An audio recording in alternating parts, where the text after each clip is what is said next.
একটা সন্তান যখন প্রাপ্তবয়স্ক হয়, সে যখন উপার্জন করে, তার সকল টাকার পয়সা এনে মায়ের কাছে দিতে হবে, বাবার কাছে দিতে হবে, তারা যা খুশি করবে না। শরীয়ত এটা বলে না। শরীয়ত বলে সম্পদ যে উপার্জন করেছে এর ব্যাপারে অধিকার একমাত্র তার।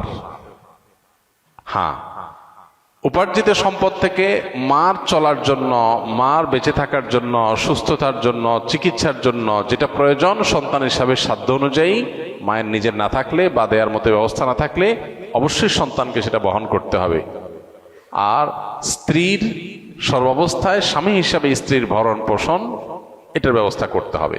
এর বাইরে উদ্বৃত্ত টাকা সেটা ছেলে কি মাকে উপহার হিসাবে অতিরিক্ত দিবে, না স্ত্রীকে দিবে, না কাকে কত দিবে, নাকি আদৌ কাউকে না দিয়ে নিজের অ্যাকাউন্টে রাখবে, এটা একান্ত তার ব্যাপার।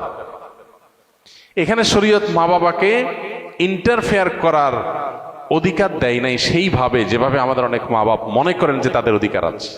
ছেলে বিদেশ গেছে, উপার্জন করে টাকা পাঠাবে সব বাপের নামে মায়ের নামে, তারা যা খুশি করবে, তারা সেখান থেকে বৌমাকে যা দেওয়া দিবে আর যা নেওয়া দেওয়ার না দিবে না। এভাবে আসলে ইসলাম মা বাবাকে এতটা অধিকার দেয় না যে সম্পদ সারা জীবন যা কামাই করবে সব বাপ মা যা ইচ্ছা তা করবে। জি না, এই সুযোগটা নেই। অনেক মা বাবা এটা জানেন না এবং এখানে অনধিকার চর্চা করেন তারা। সন্তান হিসাবে অবশ্যই মা বাবার সামনে যত বেশি সম্পদ নিজেকে, যত বেশি সম্ভব নিজেকে বিনয়ী করে তুলবে, সমর্পণ করবে, তাদের কথা মতো চলার চেষ্টা করবে। তাদের লাগবে 10 টাকা, সম্ভব হলে 15 টাকা দিবে। তাদের যা দরকার তার চেয়ে বেশি দেওয়ার চেষ্টা করবে।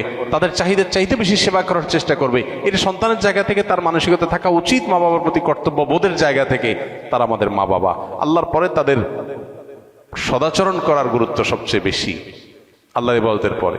অতএব সেটা খেয়াল রাখবে। কিন্তু মা বাবা এর মানে এই না যে সব কিছু মা বাপ নিয়ন্ত্রণ করবে। জি না, এখান থেকেই সংসারে অশান্তিটা শুরু। মা বাপ জানে না তাদের অধিকারের রূপরেখা কি এবং কতটুকু সীমানা আছে। এর বাইরে তারা মা বাপ হিসাবেও অধিকার চর্চা করতে পারে না বা তাদের ক্ষমতা তারা জাহির করতে পারে না। এটা আমাদের সমাজে জানাশোনা নেই। এই জায়গা থেকে সমস্যাগুলো তৈরি হয়। একটা হাদিস আছে, সেখান থেকে কিছুটা অনেকে ভুল বোঝেন। হাদিসটার হলো এই, নবী সাল্লাল্লাহু আলাইহি ওয়াসাল্লাম বলেছেন, আনতা ওয়া মালুকা লি আবিক, তুমি এবং তোমার যাবতীয় এবং সমুদয় সহায় সম্পদ সব তোমার বাপের, মায়ের, বাবা মায়ের। এই হাদিসের মানে অনেকে মনে করেন যে কেউ যা কামাই করবে সারা জীবন যত কিছু করবে সব বাপ মার।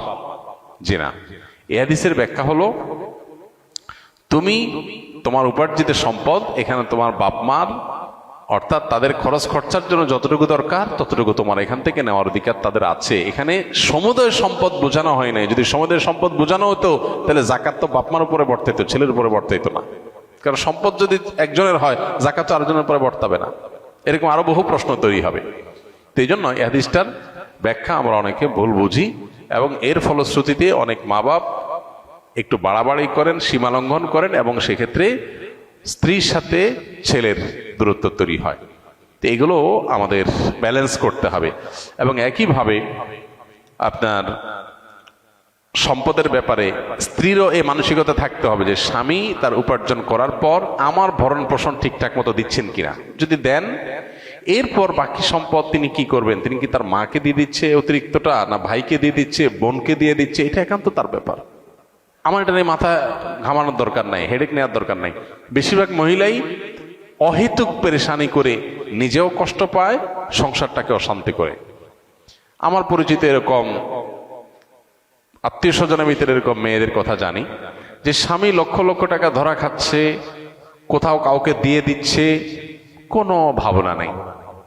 আমার তো এটা দেখার দরকার নাই। আমার দেখা দরকার হলো যে আমার ছেলে মেয়ে এবং আমার ভরণ পোষণের ব্যবস্থা সে করছে কিনা। সেটা যদি সে না করে, আমার অধিকার যদি সে খর্ব করে, সেগুলোও যদি সে মানুষকে দিয়ে দেয়, তাহলে অবশ্যই আমি সেখানে দাবি তুলব, যথাযথ নিয়মে আমি আর্গুমেন্ট করব। কিন্তু আমি আমারটা যথাযথ পাচ্ছি, আর দরকারটা কি? বেশিরভাগ মহিলারা স্বামীকে চায় কবজার ভিতরে আনতে, কন্ট্রোলের ভিতরে আনতে, যে আমার কথা উঠবা, আমার কথা বসবা, আমার কথা এদিক ঘোরাবা, আবার এদিক ঘাড় ফিরাবা। এই যে স্বামীকে গোলাম বানাতে চায়, এটা আরেক সমস্যা। তাহলে একদিক থেকে মা বাপের সমস্যা, আরেক দিক থেকে বইয়ের সমস্যা। এই সমস্যাটা কেন হয়? কারণ তার কতটুকু অধিকার আছে এটা সে জানে না। তার যতটুকু অধিকার আছে তিনি তার চাইতে আরো বেশি খাটাইতে চেষ্টা করেন। এটাই হলো একটা ভুলের জায়গা। দাম্পত্য জীবনের সুখ শান্তির জন্য এই জিনিসগুলো অনেক গুরুত্বপূর্ণ। এই জন্য বিয়ের আগে ট্রেনিং হওয়া দরকার। সন্তানকে ছেলে মেয়ে করে বিয়ে করাবেন, সেখানে কি করবেন কি না করবেন, কোথায় অধিকার খাটাতে যাবেন কোথায় খাটাতে যাবেন না, এগুলোর উপর ট্রেনিং হওয়া দরকার। আমার অনেক দিনের স্বপ্ন ইনশাআল্লাহ এরকম একটা ট্রেনিং ডেভেলপ করার, যে বিবাহ ইচ্ছুক ছেলে মেয়েরা এই ট্রেনিং করবে। ডে লং ট্রেনিং হবে, পাওয়ার পয়েন্ট প্রেজেন্টেশন হবে, যে তারা দাম্পত্য জীবনকে সুখী করবার জন্য তাদের কোন কোন পলিসি পদ্ধতি অবলম্বন করতে হবে, চ্যালেঞ্জগুলো কিভাবে ওভারকাম করবে, এই সব বিষয়গুলো থাকবে ইনশাআল্লাহ। খুব শীঘ্রই আমরা এটা হয়তো ঘোষণায় যাব এবং এই ট্রেনিংটা শুরু করব। তো আমাদের বাসা বাড়িতে যে অশান্তিগুলো আছে, যে কলহগুলো আছে, আল্লাহ তাআলা সেগুলোকে দূর করার তৌফিক দান করুন। সবাইকে যার যার অধিকার, সবাইকে যার যার করণীয়গুলো আদায় করার তৌফিক দান করুন। আমাদের বোনদের যারা স্ত্রী হয়ে কোথাও কারোর সংসারে আছেন, কারোর সাথে দিনাতিপাত করছেন, সেখানে নিজের অধিকারের চাইতে বেশি অধিকার খাটানোর চেষ্টা তার করা যেমন উচিত নয়, ঠিক একইভাবে মায়েদের বাবাদেরও উচিত নয় সন্তানের সম্পদ এবং উপার্জনের পরে অতিরিক্ত মাথা ঘামানো। কোন ছেলে বউয়ের পিছনে টাকা একটু বেশি খরচ করে, একটু বউ পাগল বেশি হয়, মা বাপ হিসাবে তাদের দায়িত্ব হলো সন্তান সীমা ছাড়ায় গেলে তাকে সুন্দরভাবে বোঝানো যে বাবা ব্যালেন্স করো, পরিমিত হও, হিসাব নিকাশ করো, অতি পাগল হয়ে যেও না। এরপর যদি দেখা যায় যে না ছেলে ভুল বুঝে বা বৌমা ভুল বোঝে, তো বাপ মা হিসাবে তারা তাদেরটা পাচ্ছে কিনা তারা দেখবে, বাকিটা নিয়ে মাথা ব্যথা করবে না, বরং আল্লাহর পর হাওয়ালা করে দিবে। কারণ বিয়ের পর বিশেষ করে কয়েক বছর পর্যন্ত, একটা নির্দিষ্ট সময় পর্যন্ত এই পাগলামিগুলো ছেলেরা করে। এরপর আস্তে আস্তে হুঁশ দিশ ফিরে আসে, মাথায় ব্যালেন্স হয়, তখন সে আর আগের মতো পাগলামি করে না।